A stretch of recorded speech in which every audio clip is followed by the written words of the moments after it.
How to join two videos together in CapCut. Hello everyone, welcome to this channel. I'm Emily and I'm here to help you out today. So without any delay, let's get started. So first of all, launch the CapCut application on your device over here, and as you do that, tap on the new project option that pops up at the very first option.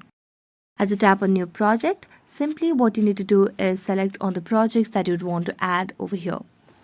Now, since we want to add or join two videos together in CapCut, we're going to select on two projects over here. So just select on the new project and select two videos as of now. I'm going to select randomly.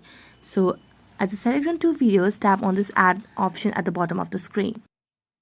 And as you do that, it will land us to the editing interface over here.